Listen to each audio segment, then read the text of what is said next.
Hey Sporklers! Today we're going to show you how to make a classic Sudoku quiz on Sporcle. A Sudoku, which means single number in Japanese, is a kind of logic-based number placement puzzle. As you may be able to guess, a great way to make a Sudoku on Sporcle is to use the grid quiz type, like the quizzes in this playlist of Saturday Sudokus on Sporcle. Grid format is also great for making crosswords or other kinds of puzzles and number games. Looking at the first quiz in this playlist, we see a classic Sudoku all laid out, starting numbers in place, and even some nice colors and custom formatting going on here. It's a bit difficult to check originality for a Sudoku puzzle, but as long as you're making the Sudoku yourself and not using a pre-made book of puzzles, you should be good. To get started, make sure you're logged into your Sporcle account before navigating to your quiz management dashboard. Now, click Create a Quiz. Since this is just a basic Sudoku with no theming, we're going to give it the title Newbie Sudoku.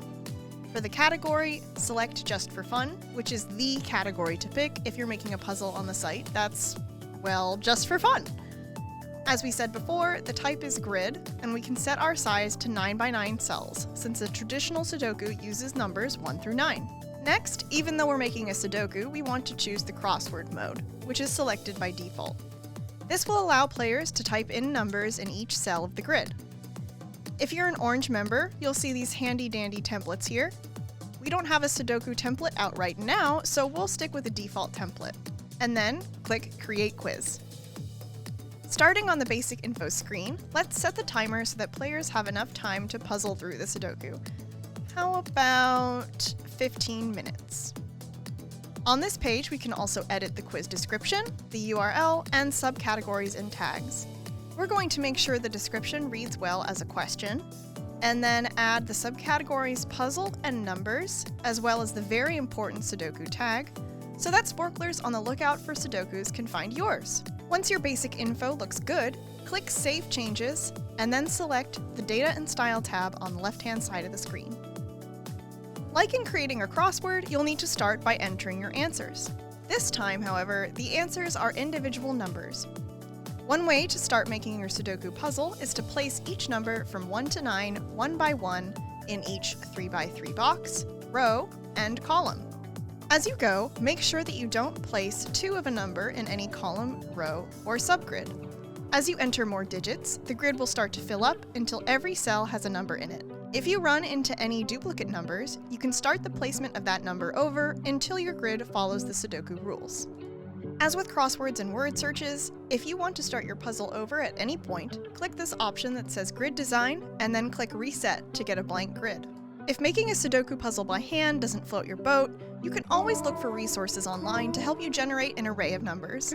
These tools also help with checking that your puzzle is solvable once you've finished, regardless of how you went about making it.